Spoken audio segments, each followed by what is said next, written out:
And I'd like to welcome you to our meeting of October 11th already, 2022. We begin the meeting with a series of events, the first of which is the Pledge of Allegiance. So I'd invite you please to stand, take off hats, and join us for the pledge. I pledge allegiance to the flag of the United States of America, to the republic which stands, one nation, under God, indivisible, with liberty and justice for all.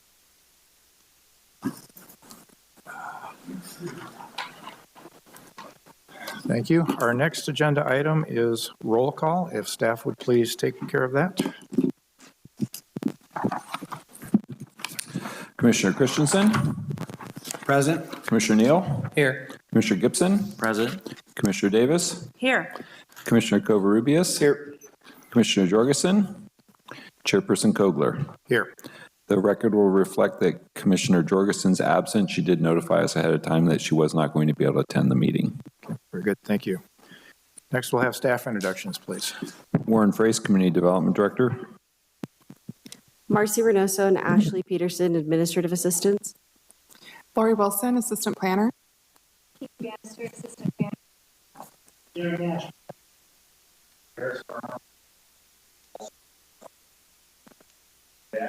Isaac Rosen, Assistant.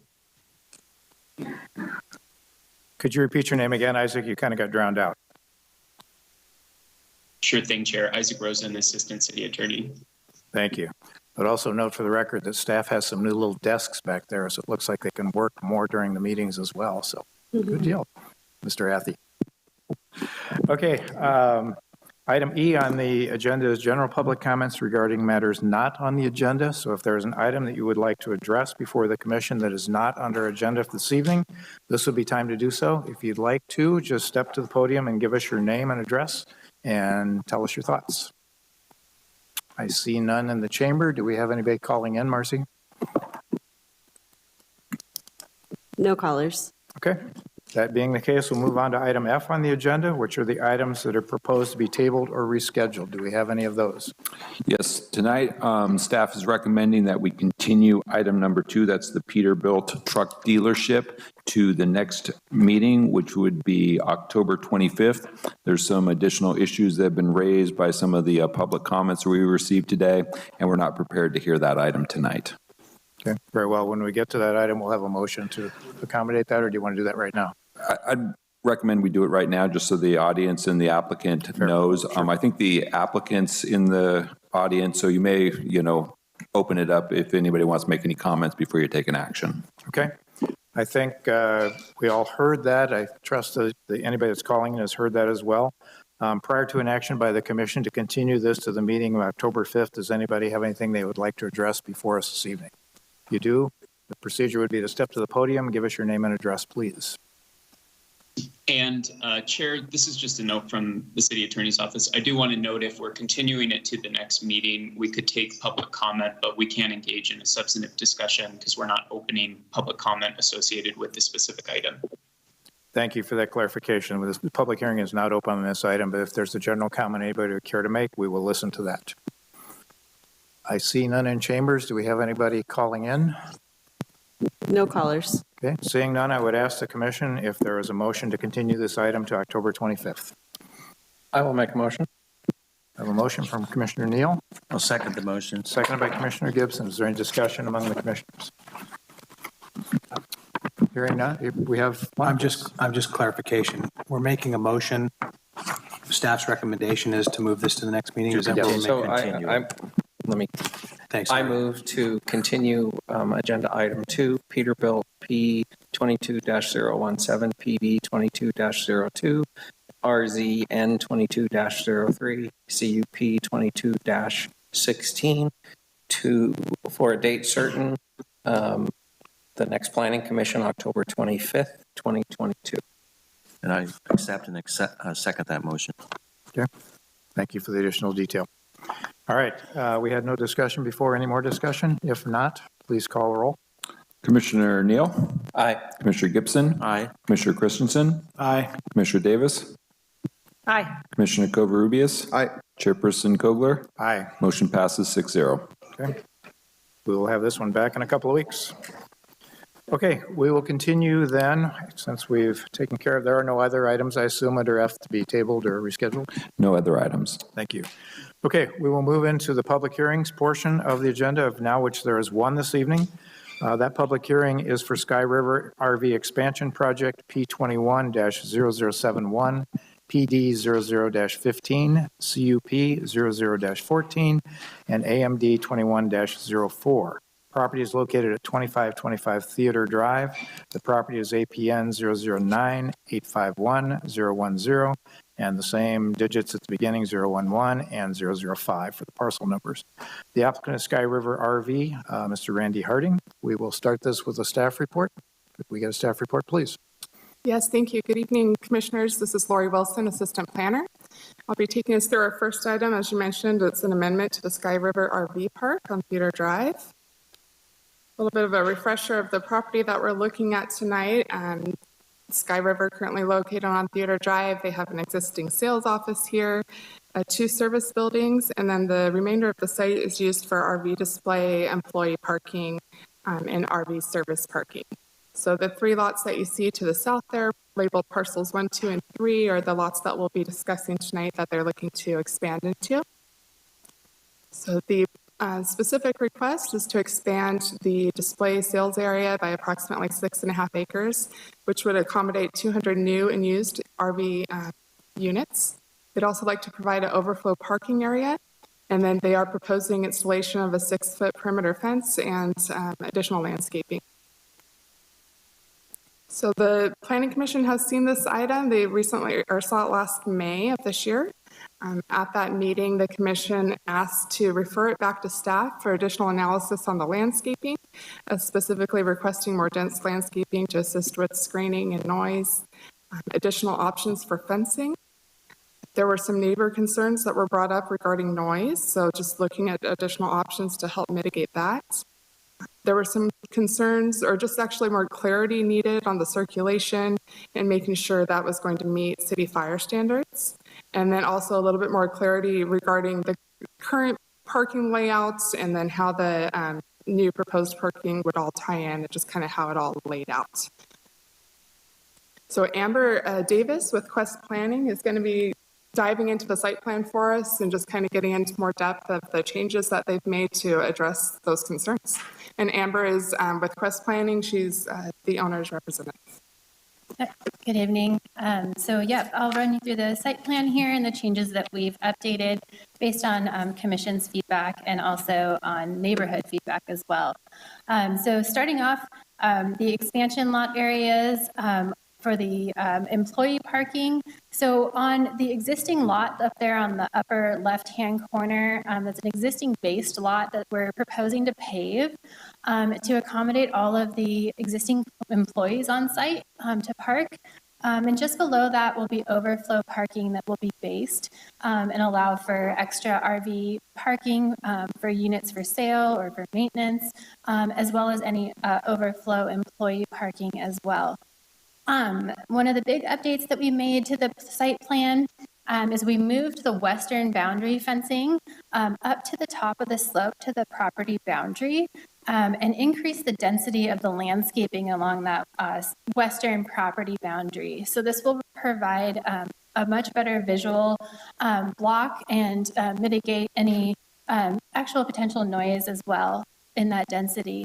And we updated the landscaping to be all evergreen trees up in this area. So it'll provide that landscaping and that visual barrier year round. So that both on the western property line and on the southern property line, that'll be updated as well. That will be tubular steel fencing, so a more aesthetically pleasing fencing. And then the interior property line shown in blue on the site plan is going to be chain link, and that's between Sky River RV's expansion lot area and the previously approved ABI lot. So I'll show you that in a slide as well. The other thing to note on here is Sky River RV has implemented new policies for employee break areas. There was some concern about employees taking their breaks in their parking area up towards that western boundary. So now employee break areas have been designated on site, and you'll see those up on the existing Sky River RV lot outlined in the green circles there. So landscaping and fencing, there was a request from the commission to increase the density. So you'll see the existing views up there on the top of the two views of the western property boundary there, showing the tubular fencing up at the top of the slope just off the property line, and then all landscaping on the Sky River RV property there. And again, proposing evergreen trees to provide that visual barrier. Landscaping along the southern property was also increased as well, and this depicts the proposed plantings at maturity. So they'll provide quite a nice screening there along that. Circulation, safety, and noise. So there was some questions about circulation on the site that had come up previously. So kind of going over this figure here, the red line up at the top of the existing Sky River RV site. So that's going to be the primary entrance onto the site. That's where employees will enter, customers coming to view sales of the RVs. So customers will come into the site. They'll be met at the existing sales office there up on the top right-hand corner of the figure there. And then they'll get into a golf cart with a sales associate. And the purple lines show the circulation throughout the lot to go see the RVs that are for sale. The blue line at the bottom is between the existing Kia and Daylight Gardens, and there's an existing easement there, and that will be used as a secondary entrance and exit, mainly for employees coming out of there, and not for the public. I guess one more thing to note on here, we made the proposed fire hydrants also more visible on the site. We are proposing fire hydrants spaced per city requirements throughout the expansion lot, and all roads within the expansion lot area will be paved and they'll meet city fire standards as well. Again, fencing compatibility. So this is on the interior of the lots that are to be expanded. Lot 2 is ABI's lot. The left-hand figure is showing ABI's fencing plan, which is chain link on the interior of the lot and kind of a block wall on their exterior up against Nutwood. So we are proposing a consistent fencing plan there. And then to address community concerns that had come up, the applicant wants to maintain a good relationship with the property neighbors. So we have provided multiple attempts to include the neighbors and for them to provide input in the project plans. We held an open house on site for the neighbors on May 17th. And so the neighbors got to see the proposed plans and we got to get a lot of great feedback from them, which we incorporated into changes on the site plan. There was also an in-person meeting with a neighbor directly to the west who had voiced some concerns. So Randy Harding, the owner of Sky River RV, reached out to her and set up a meeting to discuss, her concerns and try to address those in the plans, and also invited her to meet with them and the landscape architect, Jim Burrows, who's here as well, at an upcoming site visit where they were to, kind of come up with these revised plans and trying to address her concerns. As far as noise pollution, let's see. So noise-inducing uses will not take place near the property boundaries. So having the employee parking up against that western boundary is going to be the least noisy use, especially with the new policy that Sky River has instituted to limit the time the employees spend up in that parking area and establishing alternative break areas for employees. And the property uses do not exceed the allowable noise thresholds. On the fencing plan, so the fencing plan has again been revised to replace the chain link fencing on the boundaries of the site and instead use a decorative tubular steel fencing. This tubular steel fencing will allow movement of wildlife and be more visually and aesthetically pleasing. And with the landscaping placed behind the fencing on Sky River RV's property. Landscaping, so we also increased the landscaping density behind the fence, which will facilitate an additional visual screening between the properties and the neighboring residential properties. Perimeter landscaping will be contained within the property line, and landscaping on site behind the fencing will allow for ease of maintenance for Sky River RV.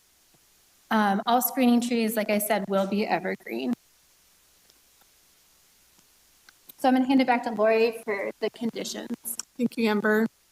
So just in addition to try to assist with ensuring that those mitigation measures, continue with this use, staff did add a few. These are just a few of the specific site conditions, which include fencing and landscaping to be maintained over time, ensuring that employees are to take their breaks in those designated break areas that was shown on the circulation plan. And then also just that maintenance of RVs is to be kept within the service area. So absolutely, none permitted in the overflow parking area or employee parking area. So with that, staff is recommending approval tonight. We feel we have worked with the applicant further and that they've done a good job at addressing the different concerns of the commission and the neighbors. We are recommending option 2, though, which would be to amend the above listed action. This is just due to a typo that was found in finding 13, which is in regards to the DG material being suitable for the overflow parking lot, since it is a low intensity use. So again, staff's recommending option 2, adopting resolution A with which includes an amendment to finding 13, and just kind of outline the exact reading there for you. So with that, we'll go ahead and open up to the commission for any questions. There we go. Thank you. At this point in time in our process, the commission has an opportunity for questions of the staff and or the applicant. We can do that now. Would you like to start, Commissioner Covarrubias, on that end? Thank you. So obviously, the employee parking area is the big subject as far as noise and the interruption to the residential neighborhoods. I have a question regarding the landscaping. So I understand that it's more dense, but how long is it going to take for that landscaping to mature? I believe the views that we were looking at, and sure, yeah, Jim, you can go ahead and answer that. Good evening, I'm Jim Burrows, landscape architect. And yes, so the plant materials that we select are selected for their overall performance. They're well-proven species that are either native cultivars or very well adapted, that are low water using and generally quickly growing. Probably the slowest grower we have is the oak tree, but because of its nature, the oak tree is a tree that we really like to use. So it's a moderate growth. And to analyze that, I often go to Cal Poly's select tree site, and they say that a moderate tree would grow about a foot a year. And the other main baxi that we're using is a Pacific wax myrtle, which is a fast grower and can grow 2 feet or more per year. So when they're planted as a 5-gallon or 15, they may be 1 or 2 feet high, but if they grow 2 feet at a time, over 7 years, you've got well over the height of the fence. And then secondly, if you look just at the illustration, the photograph of the existing condition in the top left, and then look below, if you compare where the cars are just peering above the top of the hill, the height of the 6-foot fence, even in the second, third, or fourth year where those shrubs are still below the top of the fence but growing, will already be screening the view from the neighboring parcel to the employee parking site. So in your opinion, then for it to do exactly what it's proposed that it's going to do, it's going to take about 7 years for it to mature, all of the brushes, 5 to 7, is that fair? excuse me, the 7 years what we use for the illustration. I think it'll be doing screening within 3 or 4 from what I'm saying of kind of the viewpoint of it, that these will actually be doing that pretty quickly. So, Okay, yeah, thank you for that. Appreciate that. So just for clarity, I was on when it first came to the commission, and then I was on the DRC when it was reviewed. And I think I neglected, I can't remember if I asked this question, the lighting that's going to be on the property. Any concerns about the lighting and any obstructions or any issues that it's going to create to trouble the neighbors at all? I mean, are they going to shut off at a certain time during the day? There's actually not any proposed lighting. There is, I just want to, so there is no proposed lighting? Correct. Okay, perfect. The second gate, I think I read that it's electric. Is that accurate? So nobody can access that other than employees? That's correct. That is correct. Perfect. Okay. And then I had a question about the letter that we received, but I think I'm going to hold that off until I hear some public comments. So that's it for now. Thank you. Mr. Davis. To follow up on the secondary entrance, it's for employee use. I understand there's a keypad, but is it for their vehicles to come in and out, or is it for employee use to bring in RV vehicles and position them within the parcels? Yeah, I'd be happy to address that. It'll be for both. So bringing in RVs for sale if they're going to be parked in the lower, like in the expansion lot area, and also for employees to enter and exit the site as well.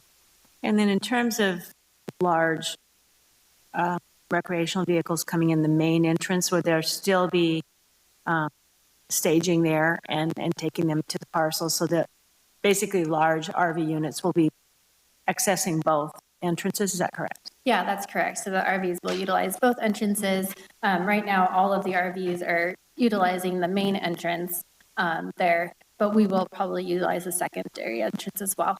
Okay. And then my second question, I guess to staff, thank you for that. I heard in the presentation maintaining RVs within the service area. Is that in a designated area, or is that inside a service building? So that would be in the designated area within the service building, and then just right along the perimeter of the service building too. Let's see if I can get this to work here. So this whole area is where they work on RVs here. I'm just kind of inquiring about noise and working on vehicles outside. Is there any input that you have regarding that? We haven't received any complaints regarding noise from the service area. The noise concerns that we've heard has been from employees taking their breaks in the employee area, the talking and idling of cars, things of that nature. So I know they have at least 2 or 3, I believe it is, rolled doors here where they bring RVs in and they work on them right there within the building, and the doors bay are up, so it's all combined, kept right to that location. And changing out tires, et cetera, would be inside the building service area, or? I would assume so. I could certainly have the applicant speak to more of the operation of that if you'd like. Yeah, I'm just thinking about the noise element. I know we were very concerned about what the neighbors had to say, but I was just thinking about the business noise and the expanded business. Okay. Would you like to speak to that, Mr. Harding? Sure. Thank you. Okay, thanks. So primarily... Could you please identify yourself? Randy Harding, owner of Sky River RV. Thank you. The service happens right underneath where it says safety on the slide, and then in the area where it says existing employee parking, and then the next square right below it in the new proposed section. Down to the right, right there, that whole section, that's one level. There's not really service there, but those are service coaches, and there's forklifts going in and out through the day. And so, if we had service coaches up in that upper tier, there's going to be people in there, forklifts moving around, and just normal work noises. So it's better to have those down closer, and then it's also better for us as a business to have less movement and things closer together like that. Does that answer your question? Yeah, I think it does. I was just questioning what was happening in the service bays, what was happening outside, and kind of routine maintenance. Okay. Is there any storage of vehicles for long-term? No, we don't do any long-term storage. Okay, thank you. Do you mind if I also address on the blue exit arrow? Is that okay? Could I go back to that?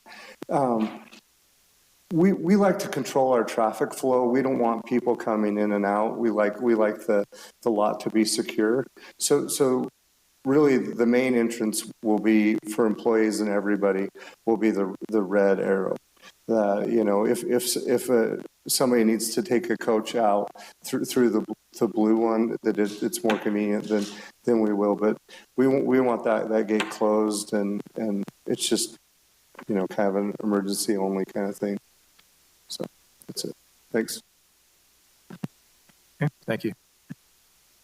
Start on the other end. Mr. Christensen. Thank you.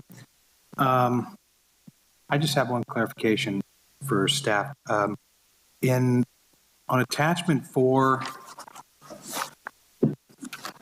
and when it refers to resolution number 050003, previous it looks like it was 5.7 acres.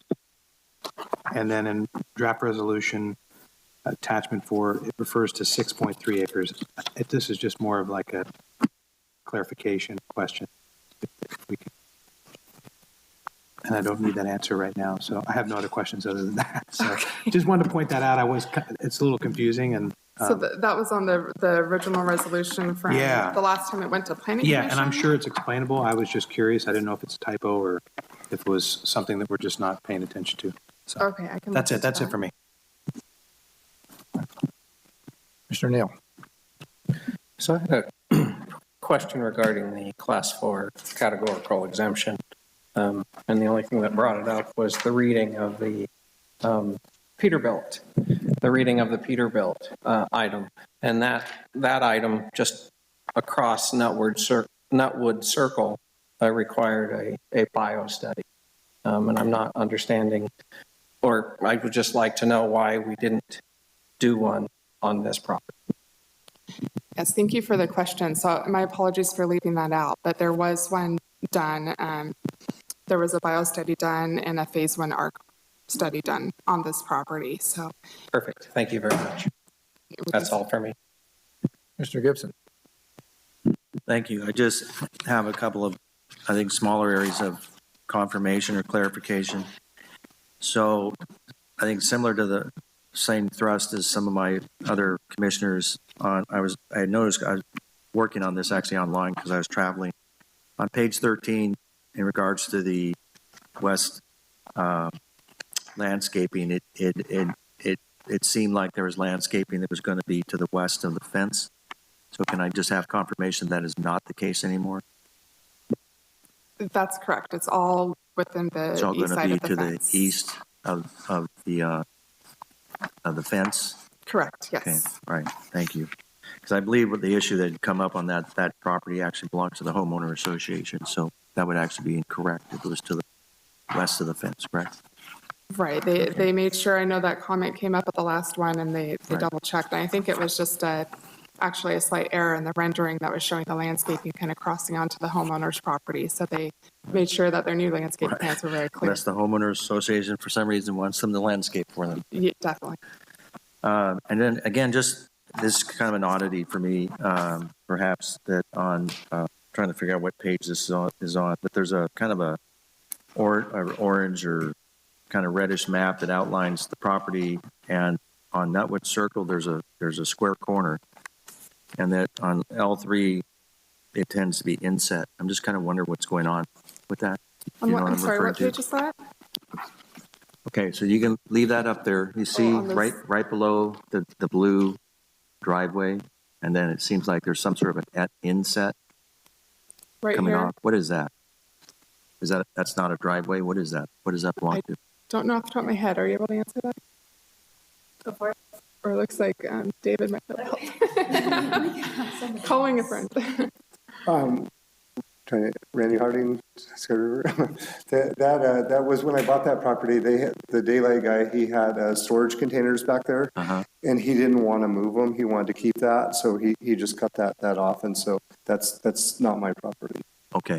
But it belongs to the daylight parcel. All right. So that belongs to the daylight, but nonetheless, there's going to be tubular fencing that's kind of wrapping around those storage containers. Is that right? Tubular fence? No, if you go back to the slide, you can see that he's got that, it's a metal building. Okay. And then we would start with our standard fencing. Okay. And then, again, I think kind of a minor, but this is the secondary driveway is inset. What's the gate made out of? Probably steel fencing. Just we have this metal tubular fencing at our main gate and across there. So. But I know there's a steel tubular fencing that's the gate's going to somehow match that in the secondary driveway. Yeah. Yes. Yeah. Okay. We hadn't. Yeah. But yes. I didn't see a schematic of what the gate or the entrance looked like, so I was just curious. Okay. Yeah. I don't know if we've actually made one. Amber's nodding yes. Answer is yes. yes. Yes. Okay. Yes, sir. All right. Thank you very much. Chairperson Kogler, I just wanted to clarify. Yes. I got it clarified, Lori, so I appreciate that. Okay, great. Yes. It's much clearer now. I apologize. So the previous was 5.7. They're expanding with an additional 6.3. And that's the clarification I was looking for. So thank you. I found it myself. Thanks. Well done. I have a few questions. How many employees will be on site during normal business hours?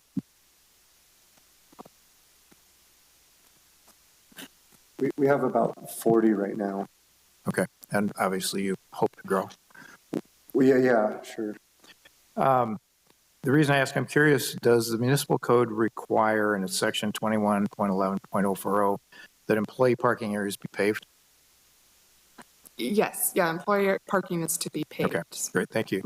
So per the staff report, the Planning Commission can allow non-permanent parking lot materials such as DG that we talked about, case-by-case basis for overflow parking lots. I'm curious as to what conditions this lot will be used. What happens on your site where this overflow is going to be needed? I guess I'm confused on the question. You have a current proposed paved parking lot they'll cover all your existing employees for the most part, I presume. So what will you be using the overflow? And is it only occasional or is it on a daily use basis? Yeah, just occasional. So what's happened right now is we're bursting at the seams. And so the spot that we would like to make our existing employee parking, there'll be plenty of parking once we move all the RVs out of there and we go in there and pave that. And so, it's truly overflow parking. We might park an RV up there from time to time, but it's truly just a parking lot. So the overflow could either be personal vehicles or RVs that are awaiting sale, awaiting service? Yeah, a variety of things. There's one up there right now that just came back from our show. We had a show at the Madonna Inn, and because of the staging, I think they just parked it up there because we needed some space. We truly are just bursting at the seams. They're big units, and one takes up a lot of space. That's why, even though the drawing is simple, that's really what we need. Is we just lack space. Okay. So. Let me ask you one other consideration while you're there. So it seems like this DG lot that's overflow is really a bone of contention with the neighborhood, at least some neighbors. Is there any opportunity to put a gate on that so that you only use it intermittently and the employee doesn't wander in and park there when there's other parking already available? You could control when that's used rather than at any time being used? Personally, I feel like that I'm making a substantial investment in my property. It's not a cheap piece of property to buy. This isn't a cheap project to do, and I'm trying my very hardest to mitigate any impact to the residential area. And I am in no way trying to cause waves in the community or within the neighborhood. The things that with having the open house and inviting people over, trying to visit with the neighbor and giving them my name and email, any suggestions, I'm not trying to cause any trouble. And I know it's a concern to have anything next to a residential neighborhood, right? But it's our quietest section. The employees should come in the morning, maybe go up at lunch, grab their cars and leave, and then come back. And with the amount of money that we're spending, I would like to use my property. I wouldn't like to have it gated off.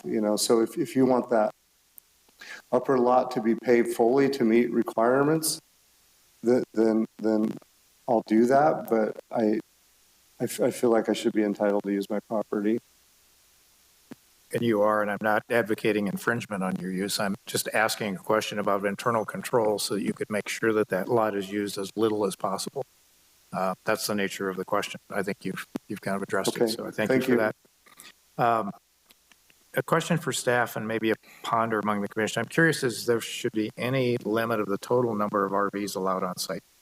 And the only reason I ask that is because I observed the site 6 months ago, and more recently than that. And per your comment, you have been bursting at the seams. And when you bursted at the seams, you've just parked everywhere from time. And I assume it was while you've owned the business rather than the prior ownership, but maybe it happened then too. And it's not a fault. You've used every square inch you can, so things are packed in, and you probably have to move two things to get another from time to time. You show a site plan that looks great, and I think it makes a lot of sense for your property. And you notice it essentially is delineated with parking spaces. And if you were to park units within those spaces, they maintain a neat and orderly appearance, and I think it's probably more acceptable to anybody that sees into there. But I'm just curious, how do you, and I hope your business continues to thrive. I know you've mentioned before you're doing really well, and that's great. But will the areas in parcels 1, 2, and 3 eventually become massively parked like the existing operation has been in the past?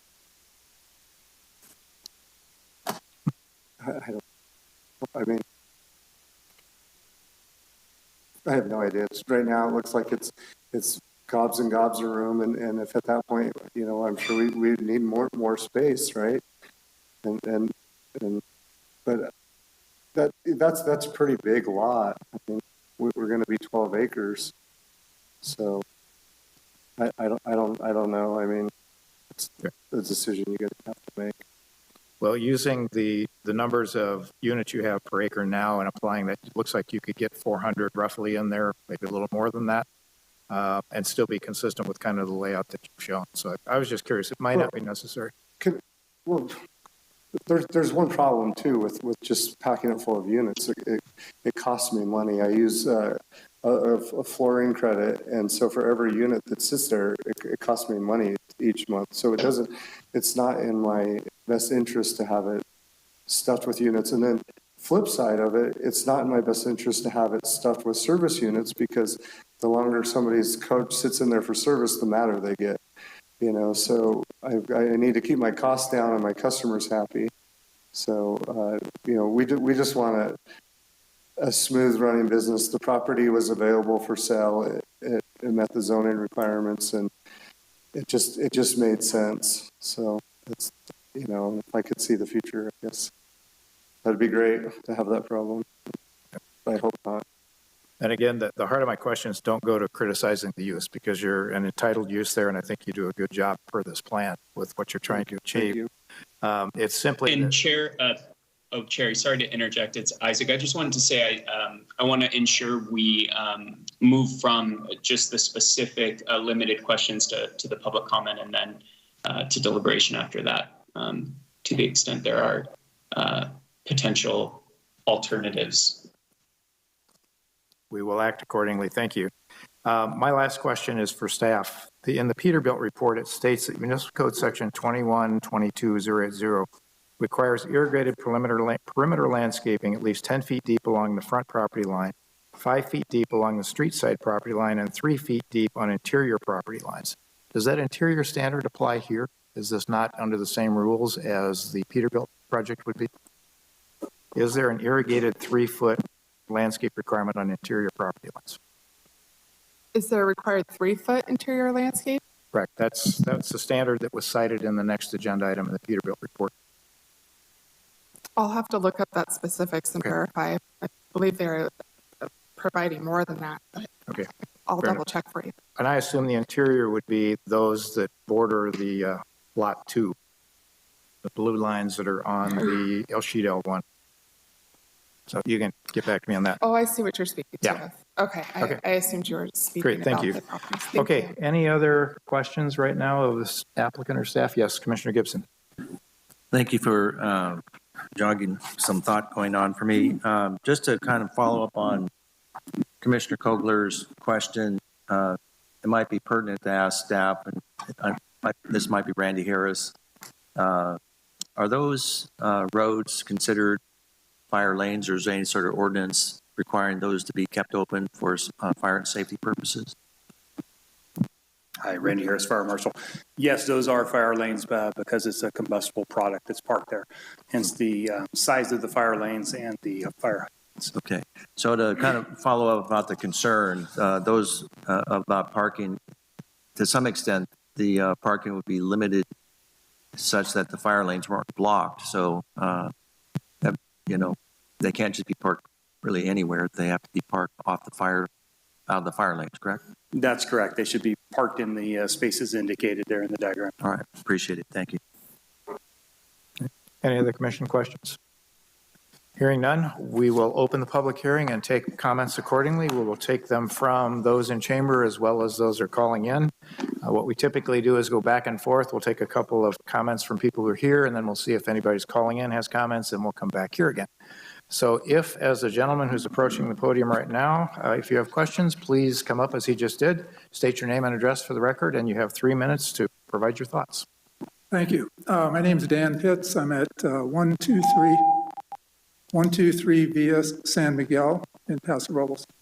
Prior to this meeting, I had heard that the front entrance to Sky River would be improved upon, and I didn't hear any discussion about it during the meeting thus far. So just would like to know, is there going to be sidewalk added, any landscaping improvement in the front? Okay, thank you. We will get an answer to that question for you as we proceed. We'll document all of the questions and come back and address those. Thank you for your comment. Others like to comment this evening?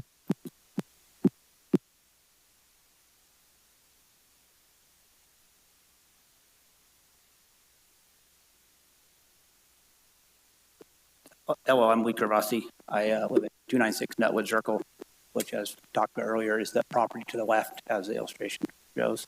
I want to touch on basically the same point that I brought up last time, the overflow parking, and how I feel like it's an idealistic view of it. It's not going to be overflow. He has limited parking as it is. You can see he brings up 40 employees with intention to expand, and there's, I would probably bet, 39, 40 parking spots there right now. As Mark Culver brought up, you can see how some of the stuff is stored. That's why like earlier, it's DG, it's not sound. If you parked on DG, it's not quiet. I don't feel that was really an attempt to mitigate any sound there. He added as far as the fence, in earlier illustrations, it showed the fence diving down, give a little buffer. Something like if you look at Peterbilt, ABI, they all gave buffer areas. We're talking a transition between residential and commercial, not two commercial properties. My house is elevated. It took 7 years to have those trees grow. They showed a street level. I'm looking right down on all those cars. Even now, as of gone most of last week, but prior to that, there are motor homes being worked on up there. So I see it looking really good on paper, but not transpiring in the real world. Based on what I've seen, my wife and I have been really patient. We lived there for years and dealt with, what we were handed, with knowing that we reassured that things will be improved when, this gets developed. So now what we're asking is to get it done once and get it done right. The fence coming up, now T-board looks good, but what happened with it maybe down low, give us a little buffer, a visual buffer. They mentioned it's visually pleasing. I mean, having a fence right on your road almost is, I feel like it's tight quarters. It was brought up that there was a meeting scheduled. I can't say that was actually a meeting scheduled. He showed up on the 7th with a meeting that he already planned on the 8th. I work a lot of times out of town. I was out of town the next day. That wasn't something that we could, accommodate at less than 24 hours notice. I just feel like if that overflow parking could be called probably what it will be, or move maybe to parcel 3 where they could come in if it's truly going to be used to overflow, and very occasionally down there right behind Boatman's would be a great location. I mean, it would definitely mitigate the sound and all everything else associated with it.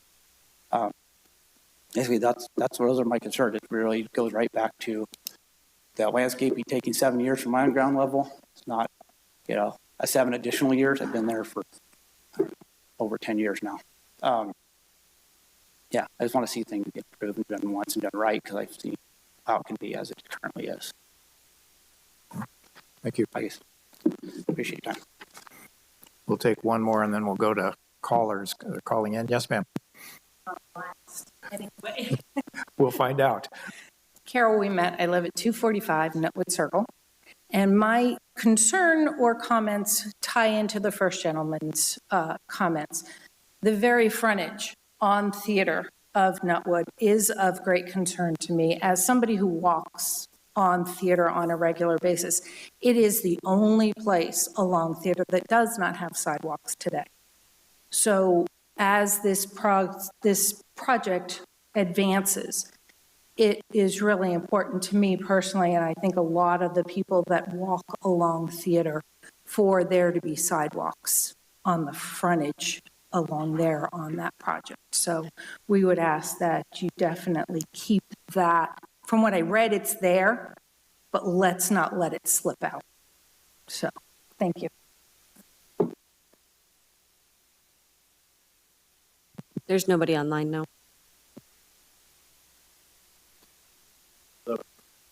My name is Lars Jorgensen, and I live at 1003 Vista Grande here in Paso, but I have the Paso Robles Chevrolet, which is about 100 yards away from Randy's property. And to speak a little bit to the concern on the sidewalk, we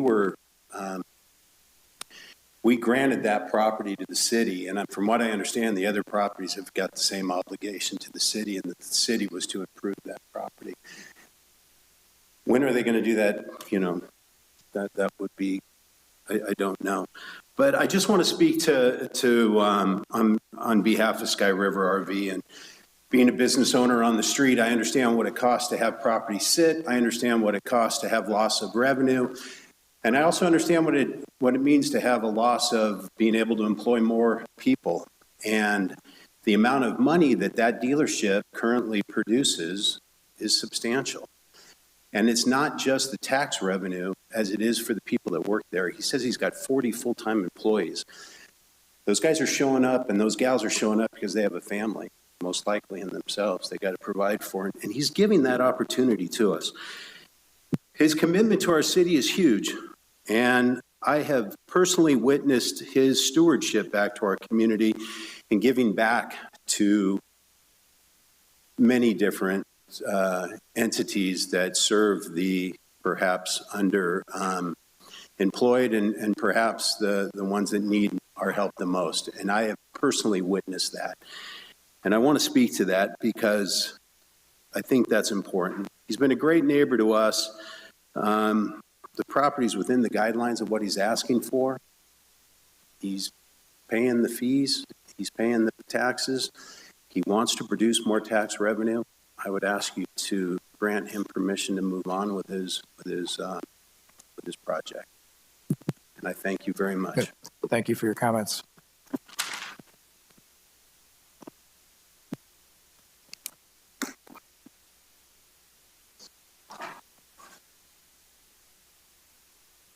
Jack Vale, 286 Nutwood Circle. I'm part of the HOA. I see both sides of it.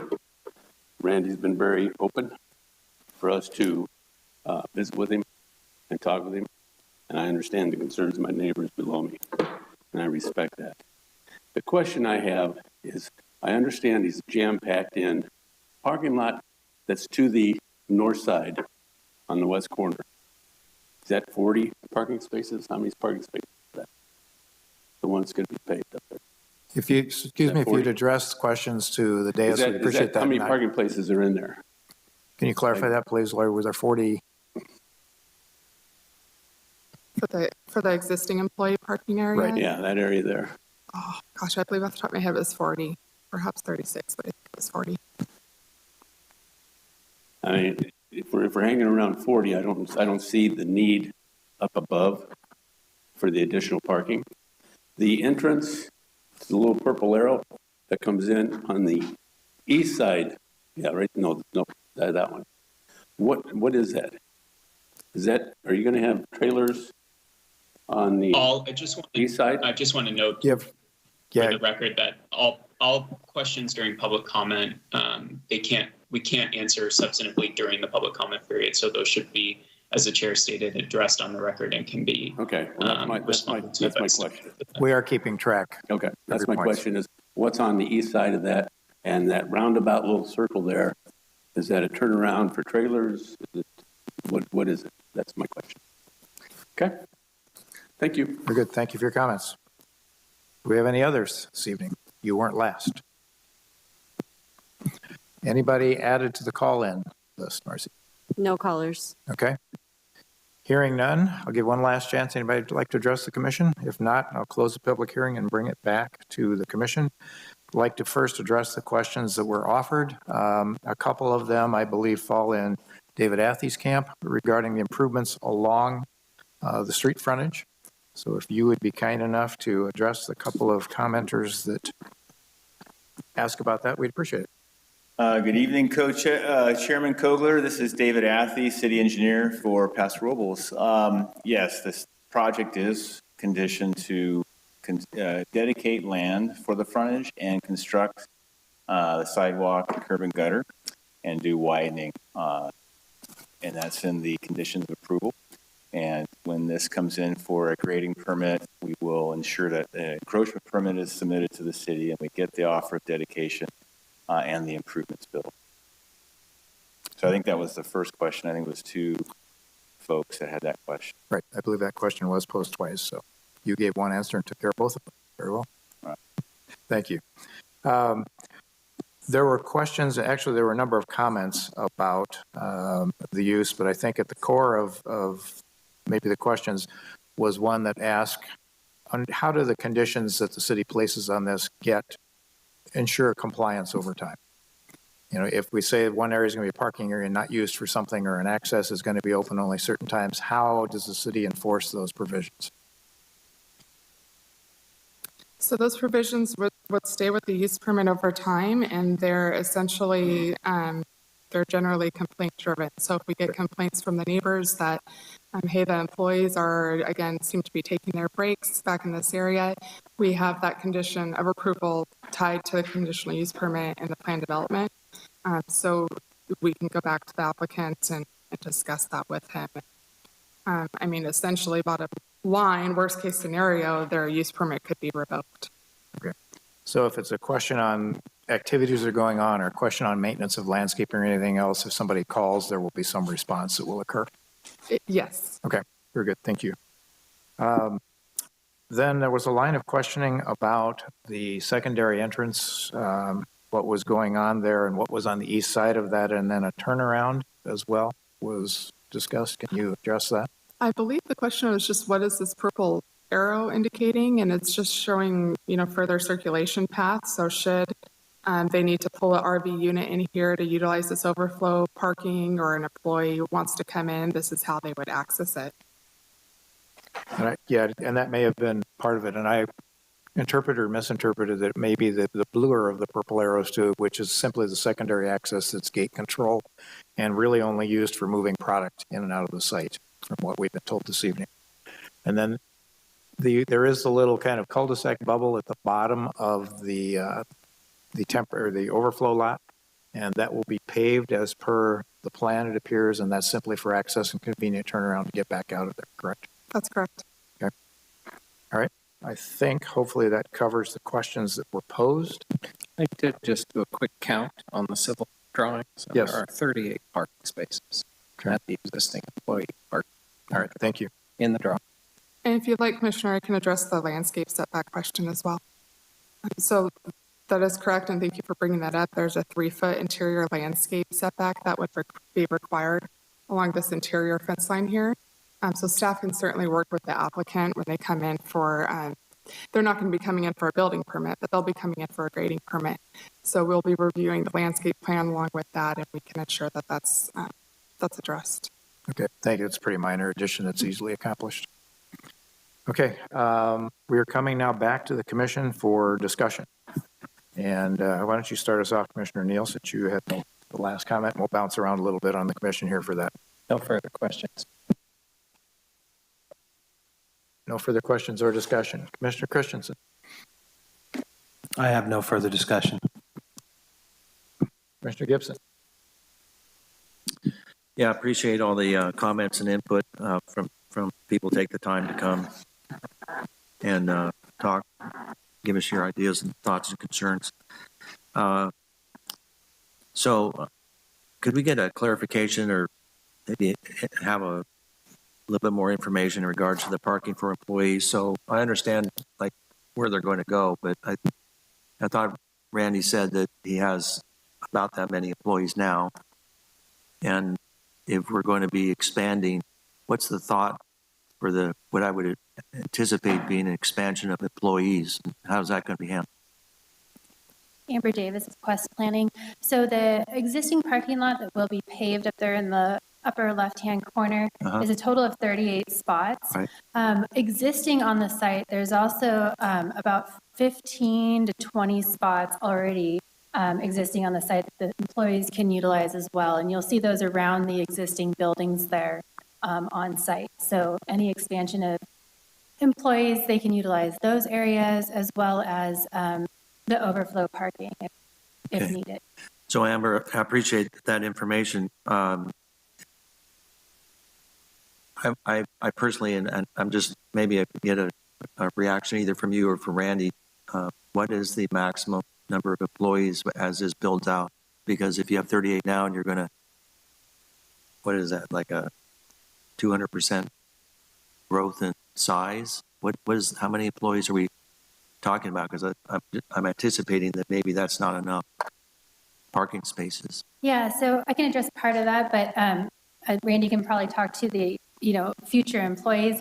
The lot expansion is really to provide more RVs for sale so that when customers come on site, they can actually view the RV and look at it to potentially purchase. And so it's not more of an order situation. As Randy said, they're bursting at the seams. It's just going to provide a lot better circulation and operation of their business itself. So the existing employees are, utilizing the existing services and the service department and buildings on site. So I'm sure there's some potential for employee expansion with this, but really what Randy was looking at is just to provide more RVs for sale on the site and more space for maintenance RVs and better circulation. Okay. Staff, can you also clarify and jump in on that about the idea of what happens when you have a situation like this where you're seeing a business being highly successful? I can't imagine there not being more employees. So how is that handled in a business like this where we're allowing expansion, and how do we deal with space for future employees? Well, I think we'll be looking at, just like Amber explained, the addition of new units doesn't really correlate to the addition of more employees needed necessarily, but if they do grow and they need additional employees, right now they're kind of maxed out with those 38 spaces, but they do have the additional 24 spaces on site that are paved that the employees can utilize. And, I think it would only really come down to an issue if we started getting complaints perhaps about maybe the overflow area, the intensity of that location being just really amplified or used differently from what was proposed on the site plan. And that would correlate back to the conditions of approval for use of that overflow area. So I think they have room on the site as it is now for some growth. And I think what I'm hearing is that really just that expansion isn't really going to correlate to a lot of new folks coming on. Okay. Randy, would you care to enlighten us as to what's your maximum but possible number of employees? Like a million, no, but yeah, yeah. We've been extremely blessed since we bought this business 3 years ago, and I thought I was going to go broke when COVID hit, and it ended up being a tremendous thing for us, beyond any of our wild expectations. This year's really been a much different year. The year started off good, and we have four additional locations, five sites total. And so what we've seen this year is we've had to cut back. We were up to 150 employees, and then it moved back to, I think we're at 122 on our employee count. So that's been tough. Not everything's always roses in business. It goes up and goes down. So to say I'm at 40 today, it sounds odd that I don't know exactly how many people are there, but I had to do a big reduction in staff. I think I laid off about 8 to 10 people at that store. Part of the use of that space is to stage units to go into other stores. We have a store in Pismo Beach, right on Highway 1, and we don't have hardly any space there. We have a store in Santa Maria. It's the same thing, tight lot. And, what I'd like to be able to do is get all of our new units shipped to there. We could do the pre-delivery inspections with our team there and then ship them out. So it's more of warehousing and just like kind of is the plan. Paso hopefully could sell, way more units than we are. We're averaging right now 30 units. We were up to 70 during the 2021, but that's a pretty rare circumstance. So considering that my business is cut in half from where it was, I don't know. It's easy to say, oh, it's going to do this exponential growth curve, but it just doesn't work like that. And so that's kind of where I'm at. Okay, thank you. Pivoting to trying to address some of the other questions. Jim, can I ask you a question in regards to sizing of a landscape? Yes. So my understanding and what I'm hearing is that it's being proposed that there's going to be a certain amount of landscape, and Commissioner Covarrubias and a couple of us asked about the growth and what have you. Could you maybe expand on the concept of what are the options in terms of screening and possibly putting a larger size of product in? Great. Those are good questions. Jim Burrows, landscape architect, Shell Beach, California. There's a number of things. They're good questions because when you create a landscape, of course, you're creating a living environment. And we're looking, sort of at a flat view as we talk about it, but that space, as we go down that slope, is 30, 40 feet deep at times. So we have a layering that's going on. In regards, first of all, to the size of material, what we normally, for most landscaping, we'd say trees at 15 gallons on slope areas, shrubs at 5s, ground covers at 1s. If you upsize them, what you do is you may get an extra 6 months of growth in a container, maybe a year in a tree. But plants actually prefer to get out of the container sooner than later. So what my experience has been is that if you plant a 15-gallon tree and a 24-inch box next to it, the 15-gallon usually will root and on average, acclimatize to the site and catch up within a year or so to the other sides. So there's not a real direct correlation in planting larger containers to get a quicker result. Our goal is to get a good, healthy growth. That's why we're looking. The backbone of this is the Pacific wax myrtle. It's a fast grower. It's a California native, well acclimated, and it will grow both in height and width up to 2 feet per year. So we really think that if we spread those at 15 foot on center and staggering them in the depth of the slope for the main area screening, that I feel that within a few years we're getting significant. It's pretty much a moot point. It sounds like it costs more money to buy a bigger product, and within a year you're back to where you were. Right. Okay. So, you know, it's combined with maintenance. You know, once they're planted, then we take care of them. We irrigate them, we fertilize them. All So, right. Okay, appreciate it. yeah, you're welcome. Last question, maybe address it to Amber. So we've had conversations, this, you know, I think I was on this for DRC the first time, and then obviously this has come before us before, but we've had pros and cons, you know, hey, put the fence at the bottom, put it at the top, you know. So if the fence was put at the bottom, would there be, what's the relative difference in screening from putting it at the top? Could you, I don't have anything, I'm just looking at the pictures, I'm trying to just anticipate, so I'm trying to address the neighbors, one of the neighbors' concerns. Yeah. You're looking down, is the screening better at the top, you know, just from light of sight, or is it better at the toe or the base of the slope? Sure, so I can address that question. So we actually looked at putting the fencing at the toe of the slope, and that's why we were originally proposing chain link fencing at the toe of the slope, because the fencing is not visible with the increased density of the plantings that are proposed. So you would really be, you know, looking at that landscaping and not at the fencing would be hidden after the initial growth of the landscaping. Let me redirect you a little bit, okay? So, sorry. I don't think I was clear in my question. So I'm looking at, say, put myself in the shoes of the neighbor, and he's looking down. He says he has an elevated house, and he's looking down. And I'm not so much concerned with looking at the landscaping. I'm looking, what is the fence height? You know, the fence, I'm looking at the fence that, in essence, it's hiding whatever Randy's putting behind the fence, right? So, line of sight, you know, is the fence is up here in the top? Does it screen more of what Randy's parking down there, or is it at the bottom? Does it make any difference? At the top, it's probably going to screen a little bit more. It's probably not going to make a huge difference. And I think from a maintenance perspective, having the fence at the top is going to be much easier for Randy to keep that landscaping looking good and you know, maintained with having it on his property with the fencing at the top.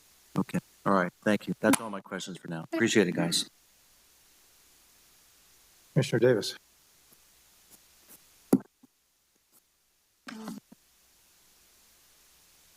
I don't think I have any more questions. I know that we're really trying to protect the neighbors as much as we possibly can, the landscape. My question on noise. But my observation is that this application is so much better than it was. The graphics, the circulation plan. I think they've made a concerted effort to mitigate some problems. So I'm seeing a lot of improvement this time around. That's my comments. Thank you. Mr. Covarrubias. Randy, I hate to do this to you, but I got another question for you. Feel like we've beaten you up enough already. But Absolutely. yeah, so I'm real familiar with flooring lines. So I'm just curious, when it comes to congestion on your lot, what's your average turn time for an RV? I know you have different variations of RV, but just in general. We're running right about 3.5. So sometimes we can get up to 4. So during the pandemic, we were at an 8, but it's slowed down. Right. So, okay. So good turn times then, relatively speaking. relatively Right. speaking, yes. Right. Yeah, no, we're do our best. Okay. Because that, as you mentioned, the longer these RVs sit on your lot, the more money it costs you. And it's not cheap. They're expensive to sit Yes. there. Yes. Yes. All right. And who manages that line for you? Do you personally manage that, or do you have somebody that's designated? Well, I have a general manager who orders the inventory, but then there's a team of us that we worry about all that every day. Okay. Awesome. Quick question for you on the overflow lot. I know it's DG, but it's not going to be striped or anything like that, right? You're just going to keep it DG? Yeah, no. No striping whatsoever on it? Yeah, Okay. pave going in there. Right. So there's a road and Right. turn around and then. Okay, perfect. Thank you for that. So I think just as a general comment, I think as you alluded to, Commissioner Davis, I see a lot of improvement in this from when it started. And I think Randy's done everything he can to both balance the needs of his business and the needs of the community, the residents around him. So I know he's in a tough position, but I think he's done just about everything we've asked for the most part. So with that said, I don't have any other questions or comments. Okay, thank you.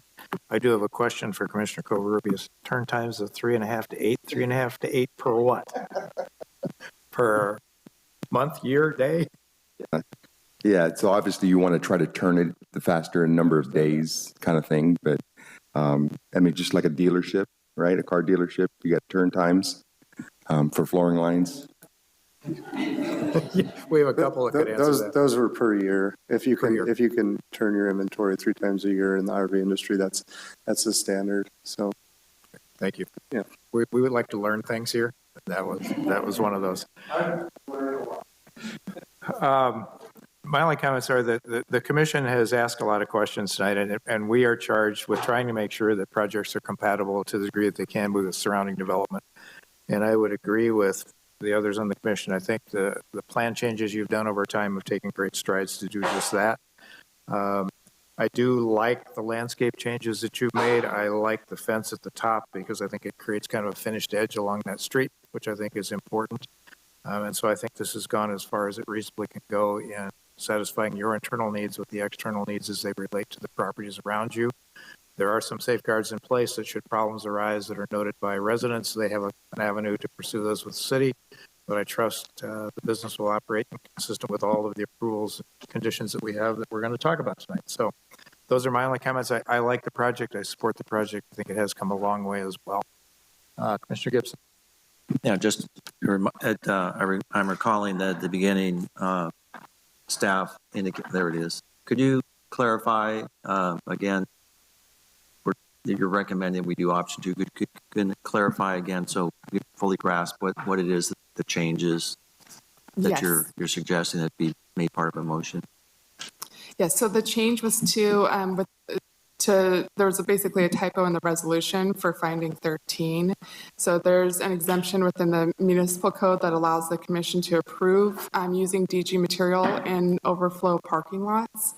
So essentially, I had left off the end of the sentence there. So what you see in underlined is the basis for allowing the DG material in that overflow area, stating that it's reasonable at that location since it's a low intensity lot, not intended to be used on a regular basis. So it's just the addition of the end of that sentence. The changes, the last part of the sentence that's underlined. Yeah, so you have the reason behind the exemption.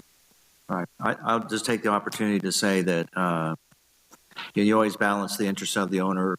I believe in property rights, but always highly cognizant about the concerns of neighbors. And it's always kind of a balancing, but I'm concurrent with what I think I'm hearing from my fellow commissioners that I think we've asked the applicant to do a lot, and I was impressed with his willingness to do that. I think this is an appropriate use. As was indicated, there's other dealerships and similar sort of situations all along there. So if there's an appropriate use, I like the things, the improvements to this project that you've done. I particularly like that tubular fencing. I actually prefer that fence at the top myself. I think it just makes it easier maintaining landscape, within your perimeter of your fencing. So I fully support this project as presented, option 2. Other comments, discussion points by the commissioners? Yes. No further discussion from me. I'd like to make a motion. Let me just ask real quick, does anybody have any discussion points? If not, please proceed. Thank you. I'd like to make a motion that we move to adopt Resolution A approving Amendment 21-04 to Plan Development 00-015 and Conditional Use Permit 00-014, allowing for the expansion of the RV sales area, including all weather overflow parking, employee parking area subject to standard and site-specific conditions. Including the amendment. Thank you. With option 2. Your motion includes the amendment. What's up on the screen? Including option 2. Yes, thank you. We have a motion on the floor. I'll second the motion. Second, Commissioner Gibson. Discussion. The quick question, the point I raised on the interior landscaping, I assume that will just happen. We don't need to include that in the motion. That's correct. I'll be reviewing the landscape plan in detail when it comes in. Okay, Have very that good. noted. Thank you. Okay, last time, any questions? If not, I will ask staff to please call the roll. Commissioner Christensen? Aye. Commissioner Gibson? Aye. Commissioner Neal? Aye. Commissioner Covarrubias? Aye. Commissioner Davis? Aye. Chairperson Kogler? Aye. Motion passes 6-0. Okay. Thank you. Yeah.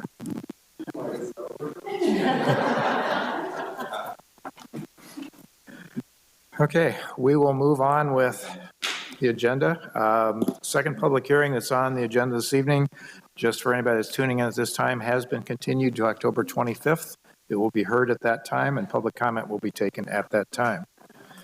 So our next item is item H, discussion items by staff. We had, I assume Paul Sloan is still in the room somewhere hiding back there. Yes, we have a spaceport update, and I assume you're the lead space guy. So you brought your own satellite. So, Mr. Chairman, just to introduce this really quick, I think there's been a lot of discussion in the community and at council level about the future of the airport and the possibility of adding a spaceport license there as well. So the commission's asked for regular reports from our Economic Development Director, Paul Sloan. So we have him on kind of a 6-month rotation schedule. So this is your scheduled update from Paul. Thank you. Good evening, Chairman Kogler and commissioners. And as Warren said, thank you very much for the opportunity to present to you. It'll be fairly brief because I last spoke before you about 6 months ago. So what I'd like to do is just give you, since you see a lot of content in your positions, a real quick overview, the background, and then sort of some updates of new things that have happened in the last 6 months. And also for anyone in chamber or listening online. So the background for this project is, as it's noted on the slide, economic development and diversification. The idea is to continue supporting our key pillars of wine and tourism, but to work to approach and explore other sectors to help add stability to our economy as well as attract higher paying jobs, head of household jobs. And that's why we're looking at technology sectors, including ag tech, med tech, and given what's been going on the Central Coast here with Vandenberg and Silicon Valley, space tech. And so we began looking into the exploring potential of getting a spaceport license for the airport. Next slide, please. Do I have a clicker? Oh, I can't get to drive. Awesome. So there are currently 14 commercial spaceports in the U.S. Spaceport licenses are issued by an office of the FAA. When we began this a year and a half ago, there were 12 commercial spaceports. And in December, Georgia got a spaceport license, and in May, Huntsville, Alabama got their spaceport license. And so just since we started this, it's grown by a little bit. But there are currently 14, and still, as you can see, only one in California or actually anywhere on the entire West Coast. And that is down in the Mojave Desert. What we're not talking about, which we always include in these presentations, are big rockets blasting off, and that's simply because, excuse me, when people think about space, they imagine big rockets because that's what space has been since the 60s. What we are talking about, excuse me, are next generation craft called space planes. Much like airplanes are designed to fly in the air, space planes are designed to fly up to the edge of space. They take off from conventional runways in what's called a horizontal launch. They fly up to low Earth orbit where they deploy their payloads, and then they come back down and they land back on the runway horizontally. And the experience you would have standing at ground level would be of a small aircraft taking off and landing. The payload that they are delivering, that you see here in the slide off to the left, are small sats or CubeSats, and I have an example here in chamber.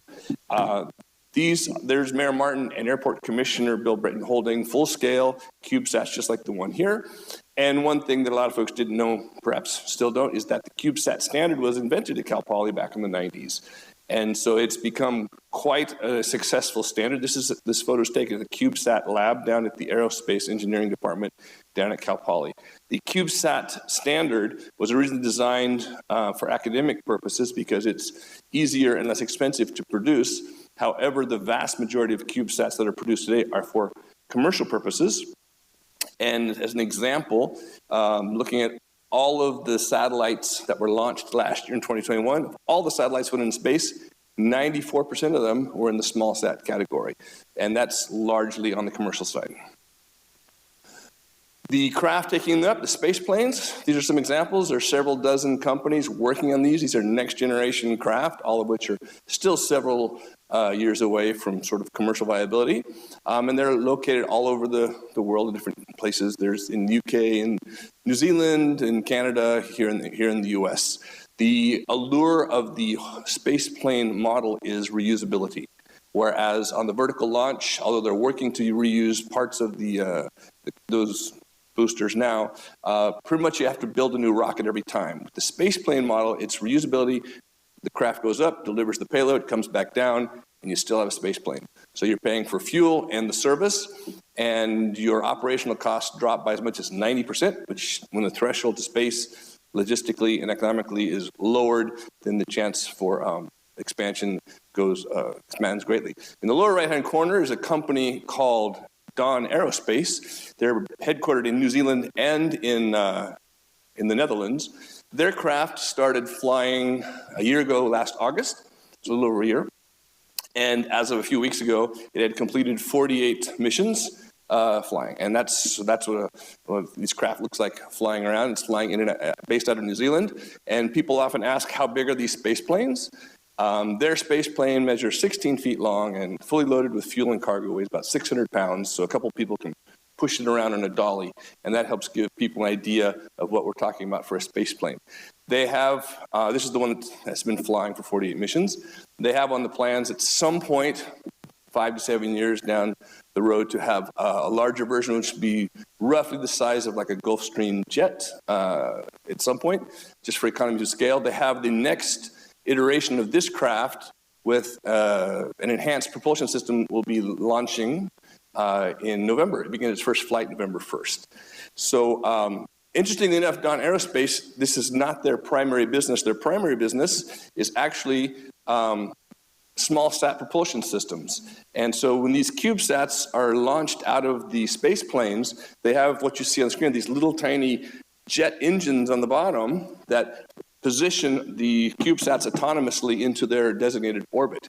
And that's actually the main business of Dawn Aerospace. And they, as you can see, they specialize in green propulsion. They use hydrogen-based fuel, so they don't even have a carbon emission. The result is actually water after it burns off. And so what they mostly do now, and they're very lucrative, is selling these small sat propulsion systems. And they realized that the bottleneck in the industry was getting satellites into space. So by developing their own delivery platform, which is reusable, which is a space plane, more satellites can be taken into space, which means they can sell more propulsion systems for small sats. So these are very bright young folks, engineers, and that's what they create. We were very fortunate. We've been in discussions with them for a while.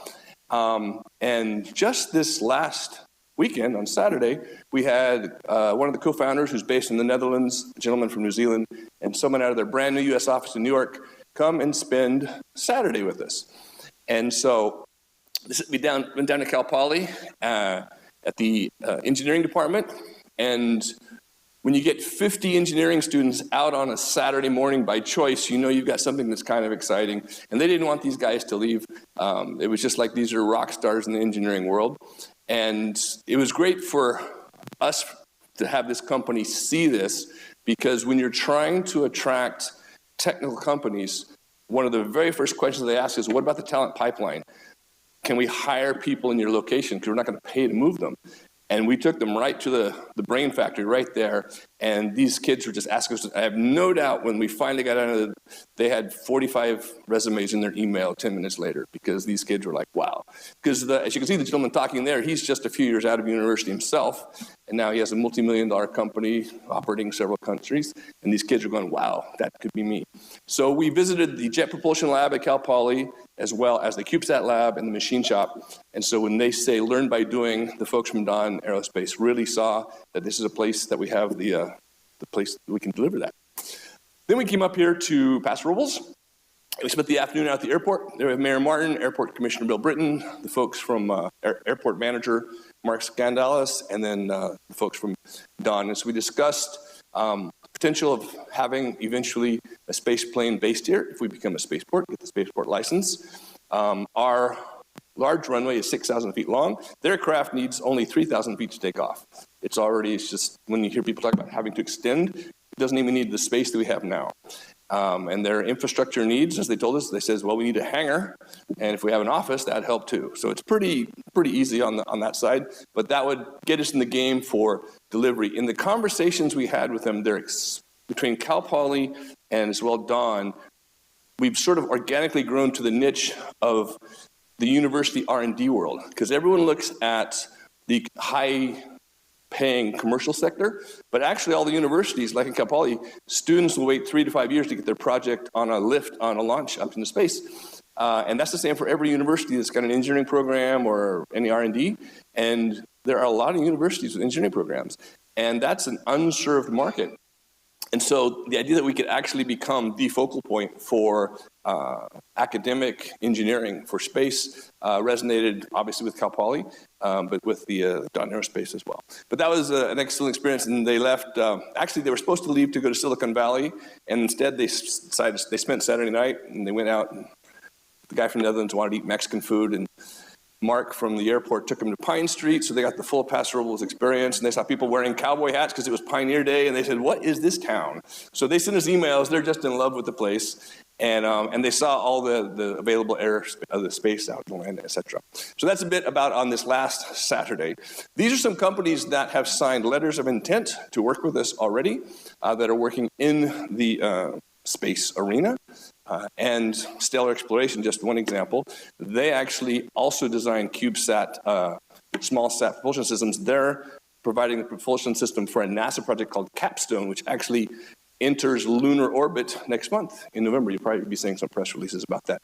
And UIRX is another European company. They're based in Spain, but two co-founders both got their master's degrees at Cal Poly, and it's their dream to come back to the Central Coast.